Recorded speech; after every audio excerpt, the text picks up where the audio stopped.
Welcome to Story Tales. Please like this video and subscribe to Story Tales. I hope you enjoy the story. Let's begin. The ping of metal against metal echoed through the garage as Bo Marlowe tightened the bolt on the vintage Harley's engine block.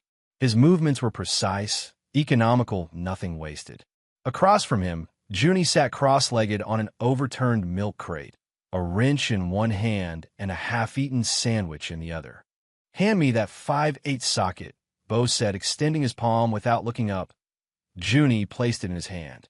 This was their ritual on Wednesday nights, the precious hours before tomorrow's pickup. They didn't need to talk much. The mechanical dialogue of tools and engine parts said enough. "Pete at school says his mom is dating again," Junie said after a while, her voice deliberately casual as she twisted a rag between her fingers. "He says she brings home a new guy every month." Bo grunted, sliding under the bike to check the oil filter. "That right?" "Yeah." Junie picked at a thread on her jeans. "How come you don't date?" The question hung in the air, mingling with the scent of motor oil and the faint classic rock playing from the old radio in the corner. Bo slid back out, his face unreadable except for the slight tightening around his eyes. "You don't rebuild what you never wanted in the first place," he said finally, wiping his hands on a shop rag. Junie nodded, like she'd expected exactly that answer. As she reached for her soda, the sleeve of her flannel shirt rode up. Bo's eyes caught on the fading yellow-green bruise circling her forearm like a bracelet. His jaw tightened, but he said nothing. Junie quickly tugged her sleeve down, but the damage was done. Their eyes met briefly before she looked away. "Dad, it's nothing." Bo set down his wrench with deliberate care. "We both know that's not true. She just grabbed me. I was being difficult." "What kind of difficult?" Junie shrugged. "I didn't want to try on the clothes she bought. They were stupid, all pink and sparkly." Bo nodded once, like he was filing the information away. He picked up his wrench again, but his knuckles were white around the handle. "You know you can tell me," he said, voice low and even. "Anything that happens there." "I know." Junie's voice was small, but she didn't look up. "But then you'd have to do something, and she'd make it worse." The truth of her words hung between them like smoke. Bo knew the system. He'd already tried twice to modify the custody arrangement, but Lena knew how to perform, how to cry on command, how to make him look like the unstable one. "We got 2 hours before dinner," Bo said finally, changing the subject. "Let's see if we can get this carburetor cleaned."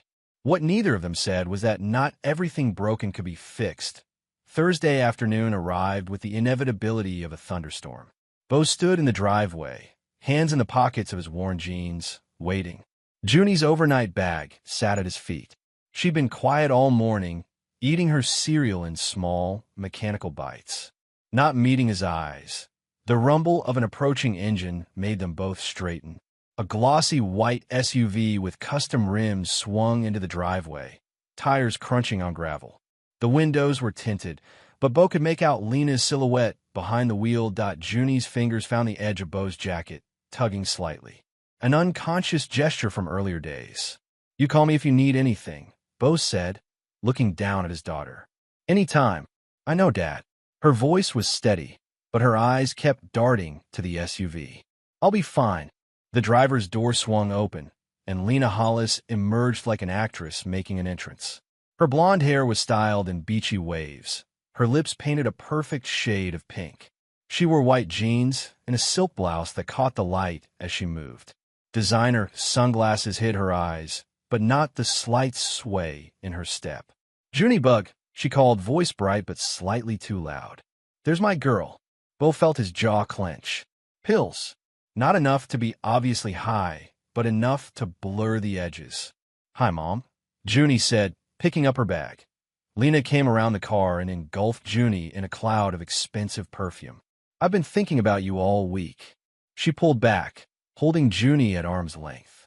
"Oh, sweetie, what are you wearing?" Junie glanced down at her jeans and flannel shirt. "Clothes.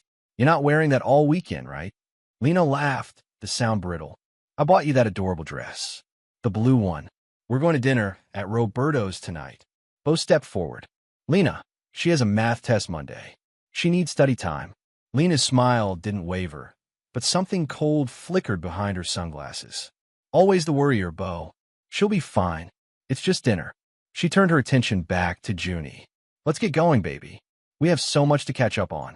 Bo watched as Lena steered Junie toward the SUV, one manicured hand firmly on her shoulder. He stepped forward, needing to say something else to Junie, something reassuring. Junie, remember what we talked about. The car door slammed shut mid-sentence. Lena circled back to the driver's side, tossing a wave over her shoulder. She'll call you Sunday, she called, sliding into the seat. The SUV backed out with a spray of gravel. In the passenger seat, Junie sat still as stone, her expression unreadable through the tinted glass. Bo stood in the driveway long after they disappeared, hands fisted in his pockets. The custody arrangement had seemed reasonable 3 years ago, when the divorce was fresh and Lena was playing the devoted mother role. Now it was a prison sentence for Junie 2 weekends a month, and every other holiday in a house with no rules except Lena's whims. The worst part wasn't the clothes or the missed study time. It was the way Junie came back different each time, quieter, more watchful, like she was bracing for something.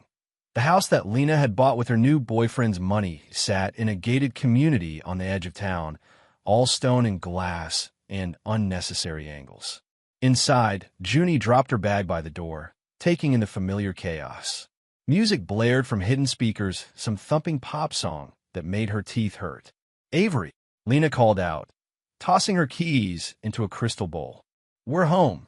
Avery Creighton emerged from the home gym off the main hallway, still in his workout clothes, tight black shorts, and a tank top that showed off arms sculpted by daily gym sessions and whatever supplements he was taking that month. There she is, he said, giving Junie an exaggerated wink. The smartest Marlowe. Junie forced a smile that didn't reach her eyes. Hi, Avery. He came closer, ruffling her hair with a hand that lingered a second too long. Getting taller every time I see you. Pretty soon you'll be as gorgeous as your mom. Lena preened at this, sliding an arm around his waist. She got all my good genes, thank God. She pressed herself against him, suddenly all liquid movement. I missed you today. Avery's hand slid down to squeeze Lena's hip. Show me how much. Junie looked away, cheeks burning. This was how it always started the weekend of pretending not to notice what happened between them. The drinking, the pills, the displays that were never quite private enough. I'm gonna put my stuff in my room, she muttered, grabbing her bag. Oh, Lena pulled away from Avery, suddenly remembering her daughter. We're leaving at 7 for dinner. Wear the blue dress I put in your closet last week. I brought homework. You can do it Sunday. Lena cut her off with a wave. Tonight is family night. Family. As if this house with its cold stone and too many mirrors was anything like a family. Junie nodded and headed up the spiral staircase to the guest room that Lena called her room, despite the fact that nothing in it belonged to her. 3 hours later, Junie sat stiffly at a corner table in Roberto's, picking at an overpriced pasta dish while Lena and Avery talked over her, their voices getting louder with each glass of wine. Lena wore a dress that dipped too low, laughed too hard at Avery's jokes. Her eyes had the glassy look that meant she'd taken something in the car before they arrived. The rest of dinner passed in tense silence. By the time they got home, Lena was fully high, stumbling slightly as she kicked off her heels in the foyer. Avery was right behind her, his hands already at the zipper of her dress. Junie, go to your room, Lena said, giggling as Avery pressed her against the wall. Grown-up time. Junie didn't need to be told twice. She retreated upstairs, closing her bedroom door firmly behind her. From downstairs came the sound of breaking glass, followed by Lena's high-pitched laughter. Music started something with a heavy bass that vibrated through the floor. Junie put in her earbuds and turned up her own music, trying to drown it out. She must have fallen asleep eventually, because she woke with a start hours later. The house was quieter now, her room dark except for the strip of light under the door. Junie checked her phone, 2:17 a.m. Her mouth was dry. She needed water. Quietly, she opened her door and padded down the hallway toward the stairs. The house felt different at night, less showy, more honest in its emptiness. She moved carefully, not wanting to wake anyone as she reached the bottom of the stairs. A sound from the living room made her freeze. A low moan, followed by a harsh whisper. She took those last few steps, peered around the corner into the sunken living room. What she saw burned itself in her brain in terrible clarity. Lena sprawled across the white leather couch, naked except for her jewelry, her head thrown back in abandon. Avery's muscled back moving rhythmically above her. The coffee table knocked askew. A bag of white powder spilled across the glass surface. Junie must have made a sound of gasp, a step back because suddenly Lena's eyes snapped open, fixing directly on her daughter, standing frozen in the archway. For one horrible moment, nobody moved. Then Lena's face contorted, transforming from pleasure to rage in an instant. "What are you doing?" she shrieked, shoving at Avery. "Get off me." Avery turned, saw Junie, and swore, scrambling to cover himself. Junie backed away, heart hammering. "I'm sorry. I just wanted water." "You little spy." Lena screamed, staggering to her feet, naked and swaying. "You were watching us? What's wrong with you?" "No, I wasn't. I didn't mean to." Lena lunged forward, grabbing the nearest object, a heavy crystal vase. "I give you everything," she spat. "And this is how you repay me? Sneaking around, spying." "Lena, calm down," Avery started, but his voice was slurred, detached. "It happened so fast." The vase left Lena's hand, arcing through the air toward Junie's head. Junie ducked, and the vase shattered against the wall behind her with a sound like the world breaking apart.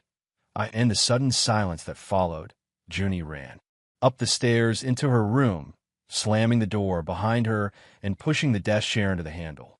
Her hands shook so badly she could barely manage it. From downstairs came the sound of Lena still screaming, Avery trying to calm her. Something else breaking. Footsteps on the stairs. "Junie," Lena's voice, slurred but venomous. "Open this door right now." Junie said nothing, frozen in place. "You think you can disrespect me in my own house?" Lena pounded on the door. "I'm your mother. Open the door." The pounding continued, punctuated by threats and curses. Junie slid down the wall, knees pulled to her chest, hands over her ears. Eventually, Avery's voice joined Lena's, lower, coaxing. "Come on, babe. She's not worth it. Let's go to bed." More arguing, Lena's voice breaking on particularly vicious threats. Then, finally retreating footsteps. Silence. Junie didn't move from her corner until morning light filtered through the blinds. Bo knew something was wrong the moment Lena's SUV pulled into the driveway on Sunday. Junie was in the passenger seat, face turned away, shoulders hunched. Lena didn't get out of the car, just unlocked the doors and waited, sunglasses firmly in place despite the cloudy day. Junie climbed out slowly, grabbed her bag from the back seat, and walked toward the house without a backward glance. The SUV peeled away before she'd even reached the porch steps. "Hey," Bo said, holding the door open. "How was your weekend?" Junie brushed past him without a word, head down, making a beeline for her bedroom. The door closed with a soft click that was somehow worse than a slam. Bo stood in the hallway, a cold feeling settling in his gut. Over the years, he'd learned to read his daughter's silences like a language. This wasn't her usual post-Lena withdrawal. This was something worse. He gave her an hour before knocking gently on her door. "Junie, dinner's almost ready." No answer. "I made that pasta you like, with the garlic bread." Still nothing. "I'm coming in, okay." He pushed the door open slowly. Junie lay on her bed, still in her jacket, staring at the ceiling. She didn't acknowledge him, didn't even blink. Bo sat on the edge of the bed, careful to keep space between them. "Talk to me, June." "I'm not hungry," she said, voice flat. "That's okay. We can eat later." He studied her profile, noting the shadows under her eyes. "Did something happen this weekend?" Junie's jaw tightened, but she shook her head. "You know you can tell me anything," Bo said carefully. "Whatever it is." "Can I?" Junie finally turned to look at him, her eyes red-rimmed, but dry. "Even if it makes things worse." The question hit Bo like a physical blow. Because she was right, there was no guarantee he could protect her. The courts, the system, even the police had failed them before.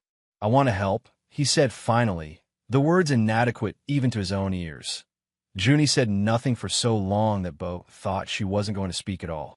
Then, in a voice so small he had to lean forward to hear, "She didn't let me sleep all weekend." Bo waited, knowing there was more. She was mad at me for seeing something I shouldn't have. She and Avery were on the couch. They didn't know I was there. Junie swallowed hard. She threw a vase at me. Beau's hands curled into fists, but he kept his face neutral, knowing Junie was watching for his reaction. Did it hit you? No. It broke against the wall. Did she hurt you? He asked, his voice controlled despite the rage building in his chest. Junie hesitated, then slowly sat up. She unzipped her jacket and pulled it off. There, on her right shoulder, was an angry red welt, already darkening to purple, the distinct shape of a handprint. She hit me because I saw, Junie whispered, and then she wouldn't let me out of the house all weekend. She took my phone, said I couldn't be trusted. Something shifted in Beau's chest, a tectonic movement, deep and irrevocable. The careful control he'd maintained for years in the name of peace, in the name of not making things worse, cracked open. In its place, a cold certainty took root. This ended now that he didn't cry, didn't shout, didn't make promises he couldn't keep. Instead, he nodded once and gently brushed Junie's hair back from her face. I'm going to make a call, he said, his voice steady. Then we'll eat. You need to sleep tonight. Who are you calling? Junie asked, a hint of fear in her voice. Dory first, then a lawyer I know. Dad, please don't make it worse, Junie pleaded. She'll be so angry if you try to change the custody again. Beau stood, his decision already made. I'm not changing the custody, Junie. I'm ending it. The letter arrived on a Tuesday, certified mail in a heavy cream envelope with a law firm's embossed logo in the corner. Beau knew what it was before he even opened it. He'd been expecting something like this for 3 weeks, ever since he'd filed the police report about Junie's bruises and the social worker had come to interview them both. What he hadn't expected was the sheer audacity of it. Full custody. Dory stood in Beau's kitchen, reading over his shoulder, voice rising in disbelief. She's filing for full custody? After what she did to Junie. Beau set the letter down on the counter, his face impassive despite the storm building inside him. She's claiming I'm neglectful. Says Junie is becoming unstable under my influence. Dory swore, pacing the small kitchen like a caged animal. At 40, she carried herself with a no-nonsense efficiency of someone who'd seen too much in her years as an EMT. Her dark hair was cropped short, practical, with strands of gray she didn't bother to hide. This is insane, Dory said, jabbing a finger at the letter. You're the most conscientious parent I know. And after what that woman did, it's not about the truth, Beau interrupted, his voice flat. It's about who tells the better story. He flipped to the second page, where Lena's attorney had attached evidence of Beau's supposed failings as a father. Cherry-picked text messages where he'd been short with Lena, a report from Junie's school about her withdrawn behavior. Even an old therapist's evaluation from right after the divorce that mentioned Beau's emotional numbness as a concern. She's been planning this, Beau said, the realization settling coldly in his gut. For months, maybe longer, building a case piece by piece. What about the police report? The bruises? She'll say Junie got them here, or that she's clumsy, or that I coached her. Beau shook his head. Lena knows how to work the system. She only hits where it doesn't show, most of the time, and she can cry on command. Dory pulled out a chair and sat heavily. So what do we do? Counterfile? No, Beau said, folding the letter deliberately and sliding it back into the envelope. That's what she expects. What we need is irrefutable proof. Like what? You've already documented the bruises. Beau's eyes drifted to the kitchen drawer where the GoPro now sat, freshly charged with a new memory card. We need her own words, her own actions, proof no judge can ignore.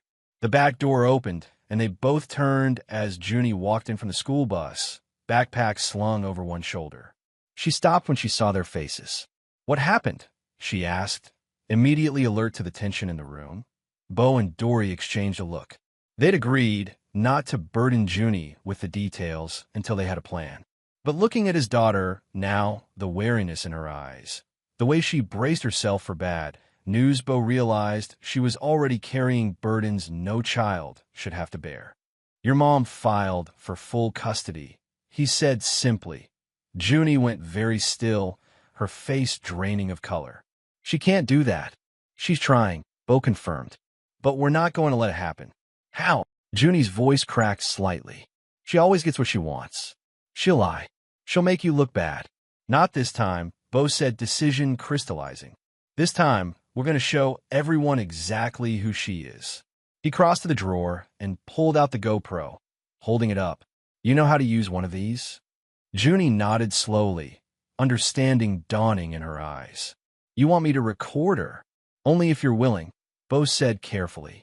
It will be when you visit this weekend. Hidden in your backpack, maybe, or your lamp. Junie stared at the camera for a long moment, then at her father. Something shifted in her expression, fear, giving way to a quiet resolve that was far too adult for her 13 years. I can do it, she said. I'll record everything. The weekend loomed like a storm on the horizon. Bo spent Thursday night teaching Junie how to use the GoPro, how to check that it was recording, how to hide it effectively. They practiced with different positions in her backpack, clipped to the inside of her jacket, hidden in plain sight as a decoration on her bedside lamp. The important thing is to act normal, Bo emphasized, sitting across from her at the kitchen table. Don't check on it too often. Don't let her see you looking at it. Junie nodded, solemn-faced as she practiced sliding the small camera into the side pocket of her backpack. What if she searches my stuff? Has she ever done that before? No, she doesn't care enough. Bo ignored the pang those words caused, focusing on the practical. Then she probably won't start now. But just in case, I got you this too. He placed a small notebook on the table, ordinary-looking with a blue cover. A journal? Junie picked it up, flipping through the blank pages. Evidence doesn't have to be video, Bo explained. Write down what happens when it happens. Times, dates, exactly what she says. It's harder to dismiss a pattern. Junie traced the cover with her finger, thoughtful. I used to keep a diary before, but I stopped because I was afraid she'd read it. This isn't a diary, Bo said carefully. It's a record, and sometimes writing things down helps make sense of them. Like building a case, Junie said, understanding. Like those crime shows where they gather evidence. Exactly like that. Bo watched his daughter's face, the way she was processing this, turning fear into purpose. He'd seen the same transformation in himself years ago, after the divorce, when he'd had to rebuild his life around Junie's needs. Friday afternoon came too quickly. As Bo watched Lena's SUV drive away with Junie inside, he felt a cold dread settle in his stomach. He was sending his child into danger, armed with nothing but a camera and a notebook. The thought made him sick, but for the first time in years, they were fighting back, taking control of a situation that had spiraled for too long. And Junie's face, as she'd left resolute, focused, gave him hope that maybe, just maybe, they could win this time. The weekend crawled by in agonizing slowness. Bo's phone remained silent, except for the location pings. Junie was at Lena's house, then at a mall, then back at the house. No emergency texts, no calls. Sunday evening, when the SUV pulled up exactly at 5, Bo was waiting on the porch, tense as a coiled spring. Junie emerged looking tired but composed. She gave him a small nod as she approached, mission accomplished. Once inside, she carefully unpacked her bag, removing the GoPro from where it had been hidden in the lining of her jacket. Did you get anything? Bo asked, keeping his voice neutral despite his racing heart. Yes, Junie said simply. She pulled out the notebook as well, now half filled with her neat handwriting. And I wrote everything down. Times, dates, exactly what she said. Like you told me. Bo took the camera, plugging it into his laptop. You okay? Junie considered the question, her face serious beyond her years. I think so. It was different. Being there, but having a purpose. Watching her instead of just trying to stay out of her way. Different how? Like, she searched for the words. Like I had power too, even if she didn't know it. The footage loaded onto the computer, hours of it, from various angles. Some just showing empty rooms, the camera hidden while Junie was elsewhere. But there were valuable moments too. Lena berating Junie for not wearing the clothes she'd bought, her words slurred from whatever she'd taken that afternoon. Lena and Avery fighting in the kitchen, throwing pointed barbs at each other until Avery stormed out, slamming the door so hard a picture fell off the wall. And Lena's face when she turned her rage on Junie instead, demanding to know why she couldn't be a normal daughter who appreciated what she had. It wasn't physical abuse. Lena was too careful for that, especially after the police report, but the emotional cruelty was stark. The manipulation, the narcissism that made everything about her own feelings, her own needs. "This is good," Bo said, his voice tight as he watched Lena mock Junie's outfit. Her voice, her weird obsession with getting good grades. "Really good. There's more in the journal," Junie said, handing it to him. "The stuff that happened when I couldn't record." Bo flipped through the pages, a chill running through him as he read Junie's methodical account of the weekend. The casual cruelty, the neglect, the way Lena had locked her out of the house for 2 hours on Saturday because Junie had ruined the vibe by asking about dinner. "You did great," he said, closing the notebook. "Really great, Junie." She nodded, some of the tension leaving her shoulders. "Is it enough?" "It's a start," Bo said honestly. "We've got 2 more weekends before the hearing. If we can get more like this, I will," Junie said, a new confidence in her voice. "I'm not scared of her anymore, Dad. I'm angry." Bo recognized the tone, the same cold fury that had been driving him for years. It wasn't healthy, maybe, but it was effective. Anger could be fuel when nothing else was left. The second weekend's footage was more of the same. Lena's casual cruelty, her neglect, her preoccupation with Avery, and whatever chemical escape they were chasing that day. Useful but not definitive. Not the kind of smoking gun that would convince a skeptical judge to overturn years of custody arrangements. "We need something more concrete," Bo told Dory as they reviewed the videos in his kitchen, Junie already asleep in her room. "Something undeniable." "This emotional abuse is pretty damning," Dory argued, gesturing to the screen where Lena could be seen mocking Junie for asking about homework time. "It's awful," Bo agreed, "but it's also subjective. Lena will say she was joking, that Junie is too sensitive, that I've poisoned her against her mother. We need something no one can explain away." The final weekend before the hearing arrived with a sense of last chances. Junie packed her bag methodically, the GoPro and journal now familiar tools. But this time, Bo noticed a different energy about her, a quiet determination that bordered on recklessness. "Remember to be careful," he warned as they waited for Lena's car. "Don't provoke her." "I won't," Junie promised, but there was something in her eyes that made Bo uneasy. "The point is to document what happens naturally," he pressed, "not to create situations." Junie nodded, but her gaze had already shifted to the approaching SUV. "I know what I'm doing, Dad." Before Bo could respond, Lena pulled into the driveway, honking impatiently. Junie grabbed her bag and was gone with barely a goodbye, leaving Bo with a pit in his stomach and the sense that something had been set in motion that he couldn't control. The weekend passed with the usual location pings, but no emergency texts. By Sunday afternoon, Bo had nearly convinced himself that his worry was unfounded, that Junie was being careful, sticking to the plan. Then the SUV pulled up 2 hours early, and Lena practically shoved Junie out the passenger door before speeding away with a squeal of tires. Junie walked up the driveway slowly, one arm curled protectively around her ribs. Her face was pale, her eyes red-rimmed. "What happened?" Bo demanded, rushing to meet her. "Are you hurt?" Junie shook her head once, brushing past him into the house. She went straight to her backpack, pulling out the GoPro with shaking hands. "You need to see this," she said, her voice hoarse. "Now." Bo plugged the camera into the TV instead of his laptop, allowing the footage to play on the larger screen. What he saw made his blood run cold. The camera was hidden in Junie's hoodie, pointing outward from what must have been a chest pocket. The angle was slightly tilted, but the kitchen of Lena's house was clearly visible. Avery sat at the island, scrolling through his phone, an empty plate in front of him. Beer bottles littered the counter. Lena's voice came from off-camera. "Junie, clean this up. Avery and I are going out." The camera moved as Junie approached the island. "That's Avery's mess. Why do I have to clean it?" A dangerous pause.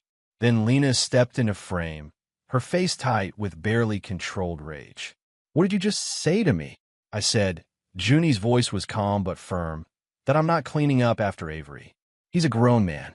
He can do it himself." Avery looked up from his phone, a smirk playing at his lips. "Ooh, someone grew a backbone." Shut up. Lena snapped at him before turning back to Junie.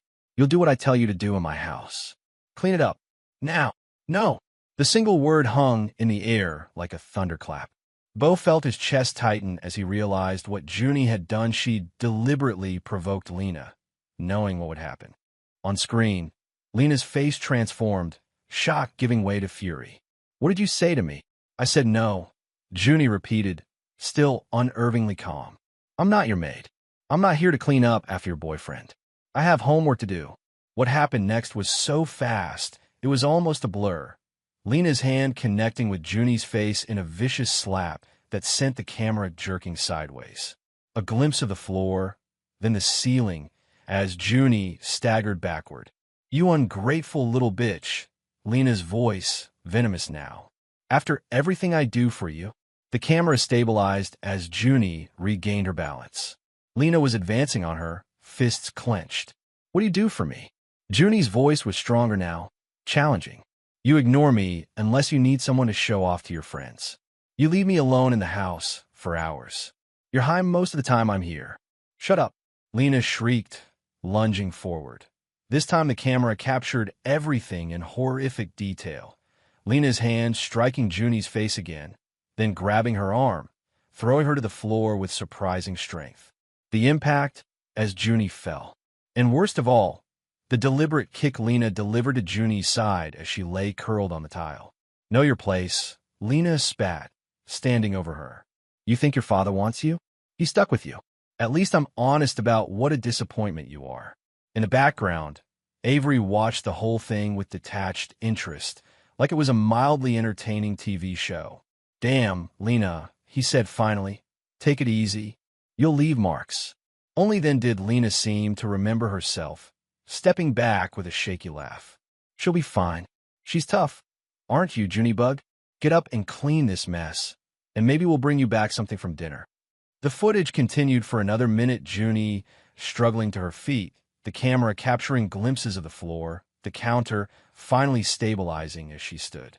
Her breathing was ragged, pained. I need to use the bathroom, Junie's voice said, remarkably steady. Fine. Don't take forever. Lena had already lost interest, turning back to Avery. We should go if we want to make our reservation. The camera moved as Junie walked out of the kitchen and down the hall to the bathroom. Once inside, she took off the hoodie and positioned the camera on the sink, facing the mirror. What it captured next was methodical, deliberate. Junie lifting her shirt to reveal an angry red mark on her ribs where Lena had kicked her. She turned slowly, showing the camera the growing bruise on her cheek, the finger marks on her arm. Sunday, October 10th, approximately 2:30 p.m., she narrated quietly. My mother, Lena Hollis, assaulted me for refusing to clean up after her boyfriend, Avery Creighton. This is the third time she has hit me this month, and the first time she has kicked me. The footage ended there, cutting to black. Bo sat frozen, unable to speak, unable to move. The rage inside him was so complete it had circled back around to an eerie calm, a stillness like the eye of a hurricane. Beside him, Junie waited, watching his face. You provoked her on purpose, he said finally, his voice barely recognizable. Yes, she could have hurt you worse. She was always going to hurt me eventually, Junie said with a shrug that made her wince. This way, we got it on camera. The hospital visit confirmed what Bo had suspected: no broken ribs, but deep bruising that would take weeks to heal. The doctor, a woman with kind eyes and a no-nonsense manner, documented everything meticulously, taking photographs that would become part of the official record. This will be reported to Child Services, she told Bo as she finished her examination. It's standard procedure. Good, Bo said. We want to report it. We have a custody hearing on Thursday. The doctor's eyes flickered with understanding. I'll make sure my report is filed by tomorrow. On Monday morning, Bo called their lawyer, Carl Jensen, and sent him the video footage along with the hospital report.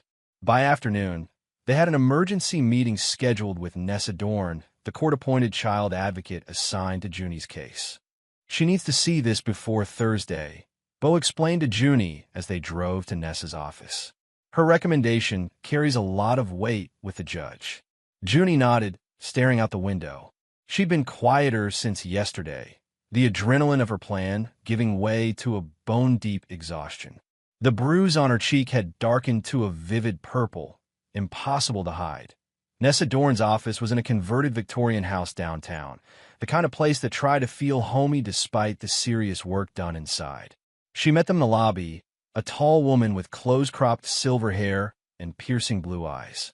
At 44, she carried herself with the efficient authority of someone who had seen the worst of what families could do to each other, and somehow kept her compassion intact.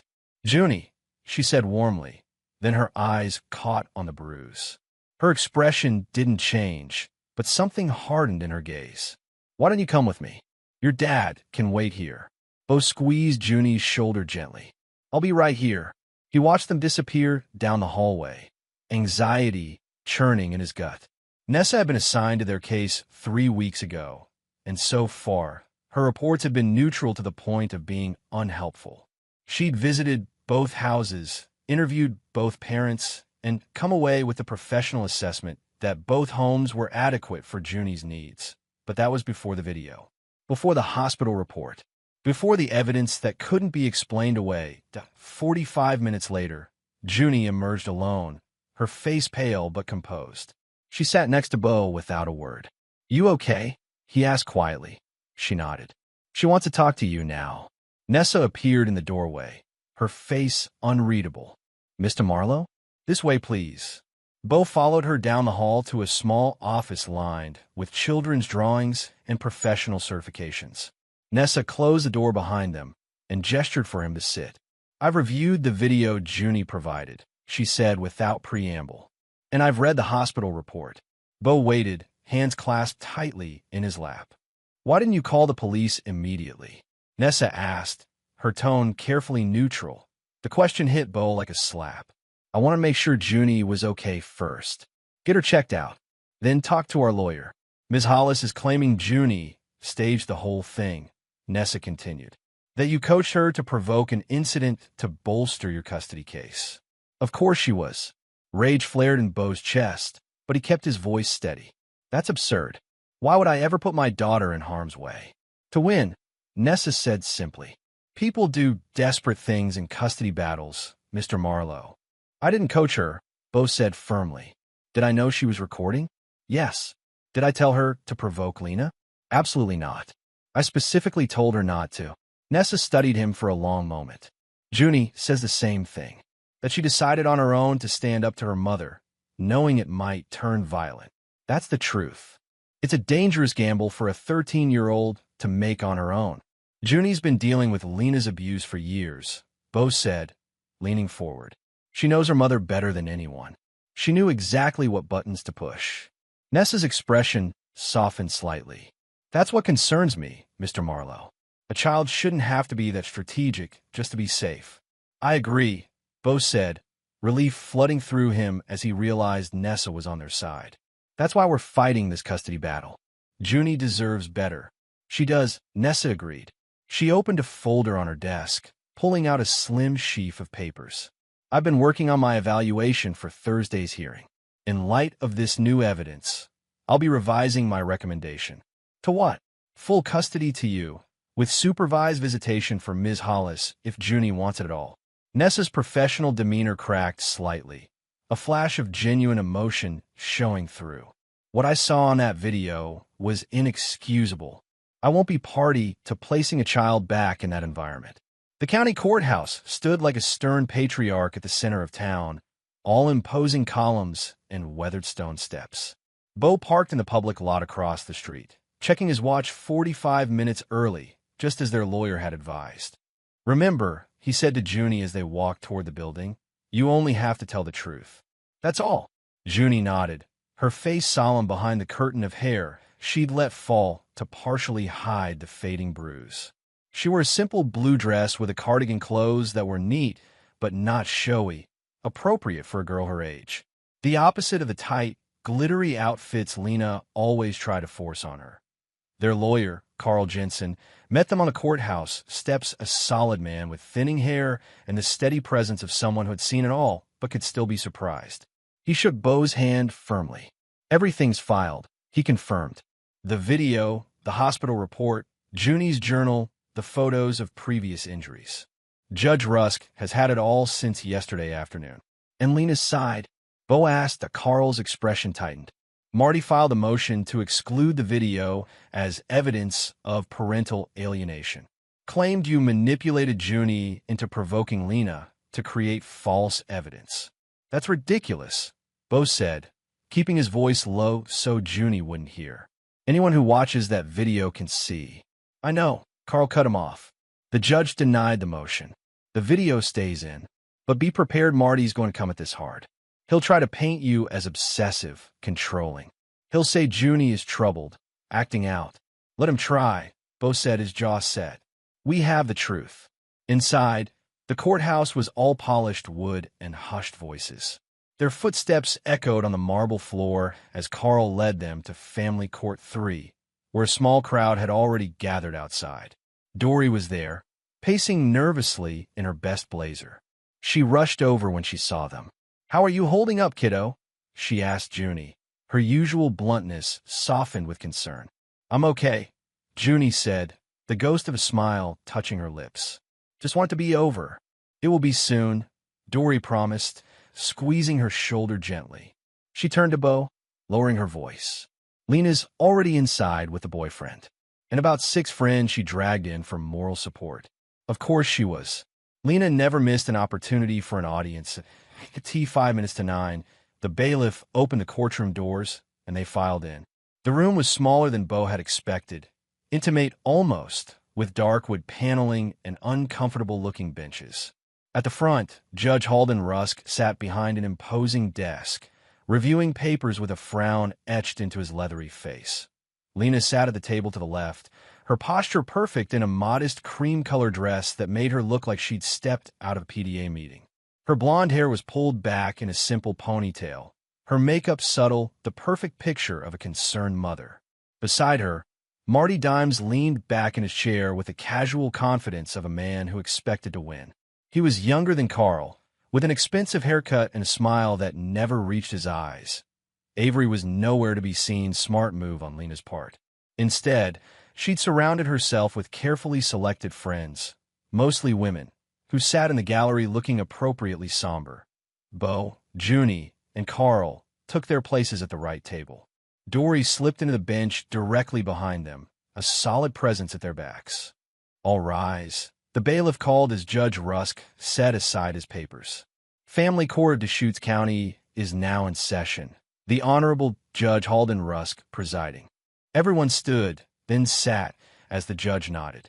He looked out over the courtroom with tired eyes, his gaze finally settling on Junie. Before we begin, Rusk said, his voice a gravelly rumble, I want to make one thing clear. This is not a criminal trial. This is a hearing to determine what custody arrangement best serves the interests of the minor child. I expect civility from all parties. Is that understood? Yes, Your Honor, Carl and Marty said in unison. Good. Mr. Dimes, as you file the motion for full custody, you may begin. Marty rose with theatrical grace, buttoning his expensive suit jacket. Thank you, Your Honor. As you know, my client, Ms. Lena Hollis, is seeking full custody of her daughter, Junie Marlowe, with limited visitation for the father, Mr. Bo Marlowe. He moved to stand in front of their table, his back straight, voice carrying to every corner of the room.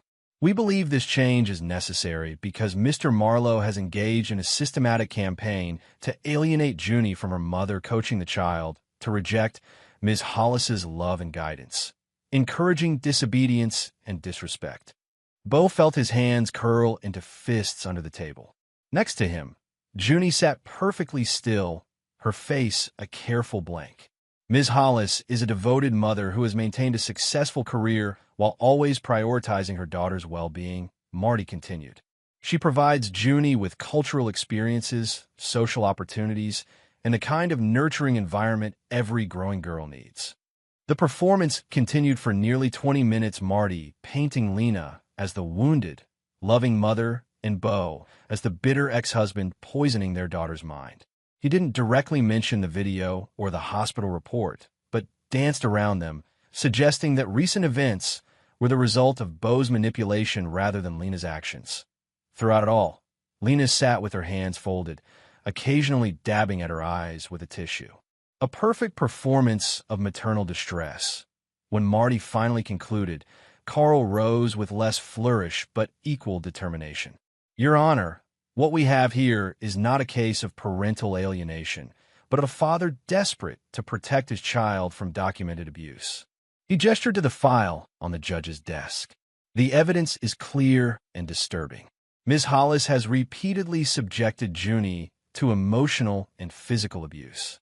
The video submitted to the court shows Ms. Hollis striking Junie, throwing her to the ground, and kicking her in assault that required medical attention." Lena made a small sound of protest, quickly stifled. Judge Rust's expression remained neutral, but his eyes narrowed slightly. Carl was more concise than Marty, focusing on facts rather than emotional appeals. He referenced Junie's journal, the pattern of controlling behavior from Lena, the emotional manipulation documented over years. When he mentioned Avery's inappropriate comments about Junie's appearance, a murmur ran through the courtroom. When Carl finished, Judge Rust called a brief recess before testimony would begin. As they stood, Bo caught Lena staring at him across the room, her eyes cold despite the tears she'd manufactured for the judge. She turned away quickly, accepting hugs from her supporters, playing the role of the wounded mother to perfection. "How are you holding up?" Bo asked Junie quietly as they stepped into the hallway. "Fine," she said, but her fingers were twisting the hem of her cardigan, a nervous tell she'd had since childhood. "Will I have to talk soon?" "Probably," Bo admitted. "But remember, just tell the truth. That's all you have to do." Judge Rust leaned back in his chair, studying them both over his glasses. For a long moment, the courtroom was silent save for the soft hum of the air conditioning and the occasional rustle of paper. Then the judge did something unexpected. He looked directly at Junie. "Young lady," he said, his gruff voice gentler than before, "I asked you many questions in my chambers, and you answered them all clearly and thoughtfully. But there's one more thing I'd like to ask you here in open court." Junie straightened, nodding slightly. "Why do you want to stay with your father?" The directness of the question seemed to catch everyone off guard. Marty half rose from his seat, as if to object, then thought better of it and sat back down. Lena leaned forward, eyes narrowed. Junie stood slowly, her slight frame somehow seeming taller than before. She looked first at the judge, then at her mother. "Because he sees me," she said simply, "not as an extension of himself, or as a prop, or as something to control. Just as me." She reached into the pocket of her cardigan and pulled out a small flash drive, holding it up. "I brought the video of what she does at night." The courtroom went perfectly, absolutely still. "What video is this?" Judge Rust asked, his brow furrowed. "We've already seen the footage of the assault." "Not that one," Junie said quietly. "This one shows what happened the weekend before, when Mom and Avery were on the couch, and they didn't know I could see them, and what Mom did when she realized I was watching." Understanding dawned on the judge's face. He motioned to the bailiff. "Please give that to Ms. Dorn." Nessa stood, accepting the flash drive from Junie with a slight nod of encouragement. She walked to the laptop connected to the courtroom's video system, inserted the drive, and navigated to the file. "Your Honor," Lena's voice was high panicked. "I don't know what she's talking about, but—" "Be seated, Ms. Hollis." Judge Rust cut her off. "Ms. Dorn, please play the file." The courtroom lights dimmed slightly as the large monitor on the wall came to life. The footage was grainier than the kitchen video, clearly taken from a hidden camera in what looked like an air vent or a bookshelf, angled toward the living room of Lena's house. The timestamp showed 2:17 a.m. The living room was dimly lit by a single lamp, casting long shadows across the white leather couch. There, in full view of the camera, were Lena and Avery naked, intimate, clearly intoxicated. Empty wine bottles and what looked like drug paraphernalia littered the coffee table. Their voices carried clearly, loud and careless, as if they'd forgotten the child slept upstairs.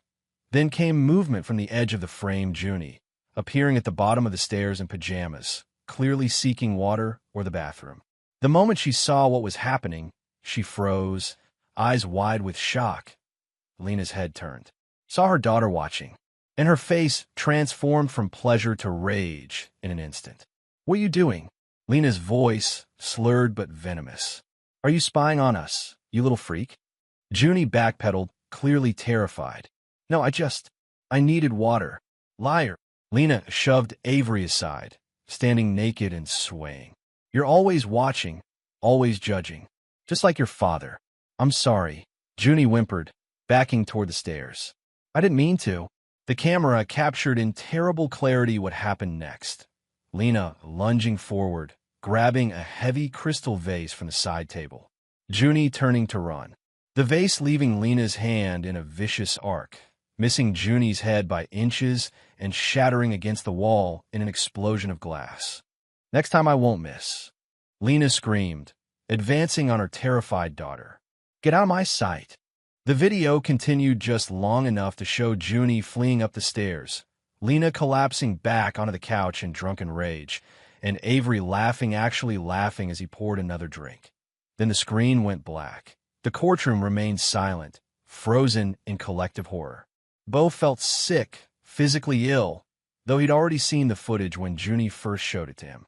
Seeing it again, in this public setting, made it somehow more real, more monstrous. Judge Rusk's face had gone stony, his eyes like flint as he turned to look at Lena, who sat pale and rigid at her table. It's edited, she blurted, voice shaking. It's not. He made that somehow. It's fake. The timestamp matches the metadata. Your Honor, Nessa said quietly. And it corresponds to the journal entry Junie made that same night, which is already in evidence. This should be thrown out. Marty Dimes stood, his usual smoothness cracking under pressure. This was never submitted during discovery. It's prejudicial. It was submitted to me during my interview with Junie in chambers. Judge Rusk interrupted coldly. And I've reviewed it carefully. The content is deeply disturbing but relevant to these proceedings. He turned to Junie, who remained standing, shoulders back despite the tremor in her hands. Why did you wait until now to show this video? Junie's voice was small but steady. I was ashamed. I didn't want everyone to see that. But then I thought about going back there, living with her, and I knew I had to show the truth. Judge Rusk nodded once, his face softening momentarily. You may be seated. Junie sat, and Bo placed a gentle hand on her shoulder, a silent acknowledgement of her courage, her sacrifice. To expose such a private violation for the sake of her own safety, it was a burden no child should have to bear. Having reviewed all evidence and testimony, Judge Rusk said, straightening the papers before him, I am prepared to rule on this matter. The courtroom seemed to hold its breath. Lena was shaking visibly now, her perfect facade crumbling as she realized what was coming. Full legal and physical custody of the minor child, Junie Marlowe, is hereby awarded to the father, Bo Marlowe, effective immediately.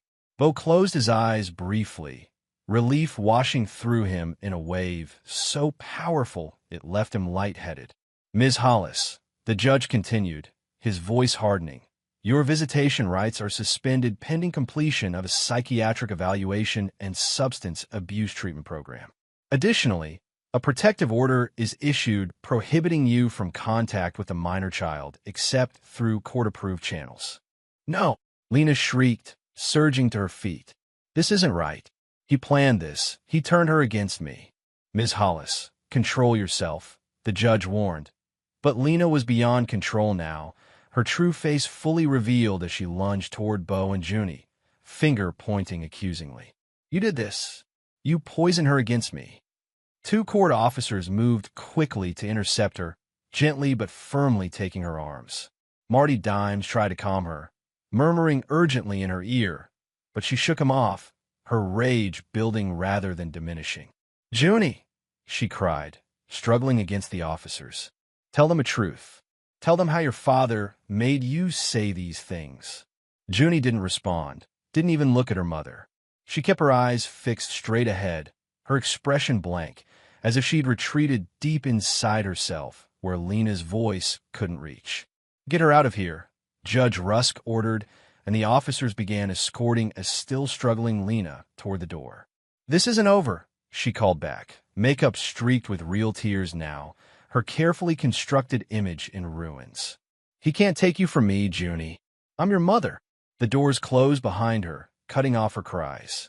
In the sudden silence that followed, Bo turned to Junie, searching her face for any sign of distress.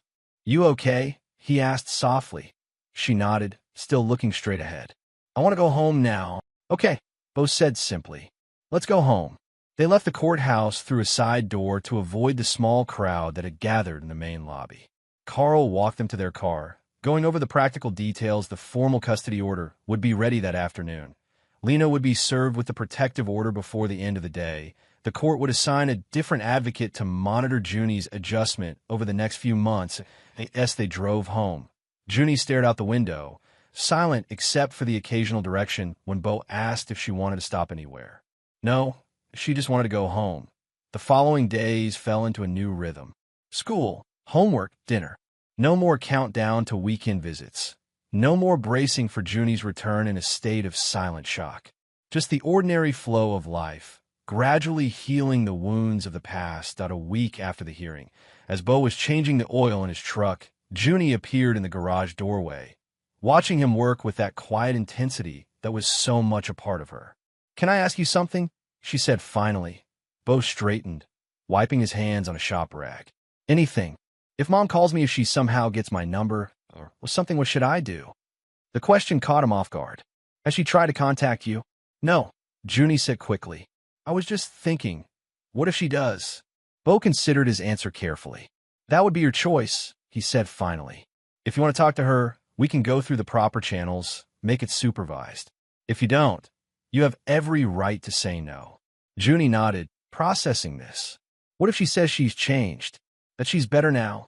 Words are easy, Bo said, remembering all the promises Lena had made and broken over the years. Actions matter more. If she really wants to change, she'll respect your boundaries. She'll get the help she needs. She'll prove it over time. But you don't think she will? Junie said, not a question but an observation. Bo sighed, setting down the rag. I think people can surprise you. But real change is hard and rare. He met her eyes directly, and you don't owe her the chance to hurt you again. What about forgiveness? Junie asked, her voice small. People always talk about how important that is. Forgiveness is for you, not for her, Bo said firmly. It's about letting go of anger that hurts you, not about letting someone back into your life who hasn't earned it. Junie seemed to consider this, her young face solemn with thoughts too heavy for her years. I don't think I can forgive her, she admitted finally. Not now. Maybe not ever. That's okay, Bo said simply. You don't have to. 3 days later, as Bo and Junie were leaving the grocery store, they saw her Lena standing beside her SUV in the parking lot, looking smaller somehow, without her usual armor of designer clothes and perfect makeup. Her hair was pulled back in a messy ponytail, dark roots showing against the blonde.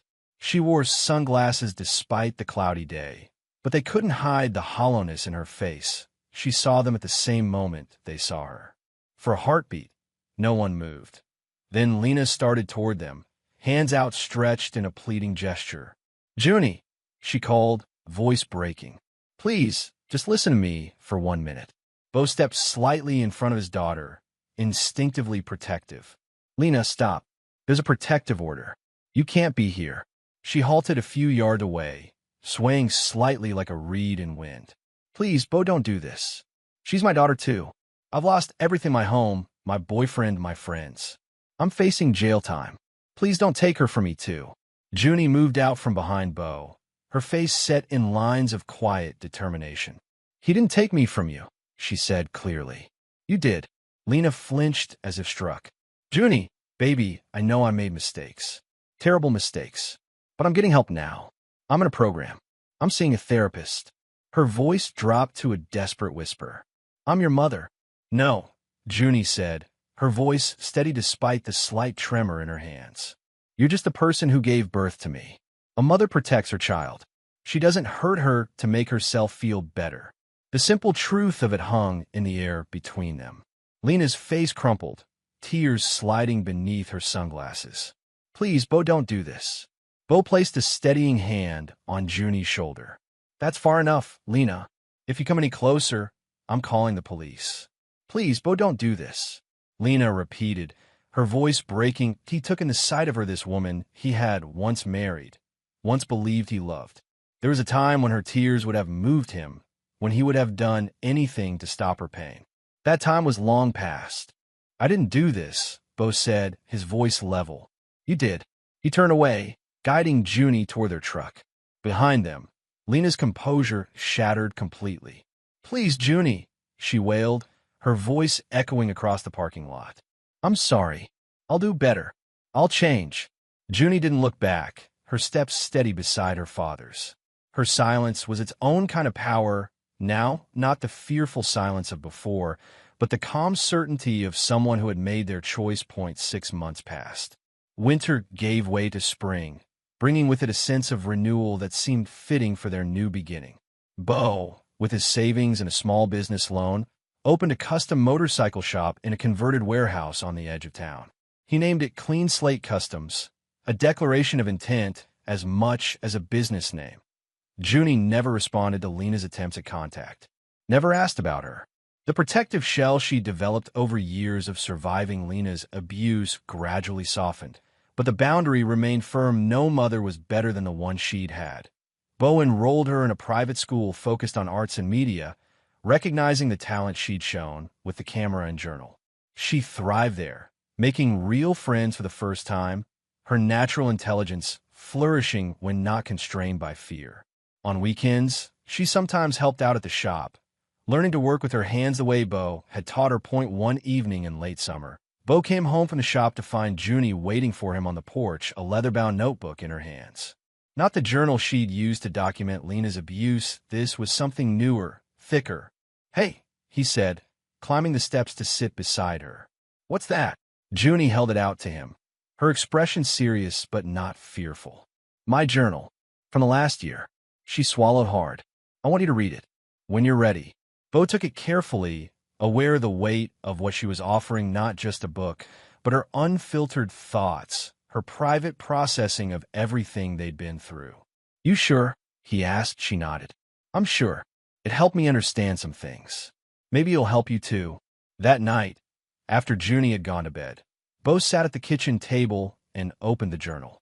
Inside, in Junie's neat handwriting, was the raw, unvarnished record of their year, her fears, her anger, her confusion, her grief for the mother she'd never really had, her fierce, protective love for her father, and, threaded through it all, a resilience that took his breath away.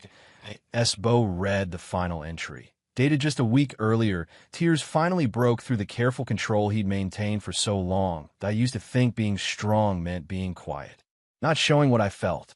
But Dad taught me that real strength is about being honest with yourself, with others. It's about standing up when you need to and walking away when you have it out. I'm not afraid anymore. Not of Mom, not of the memories. They're just things that happened, not who I am. Dad and I are going to be okay. Better than okay. We're free. Bo closed the journal, tears tracking silently down his face.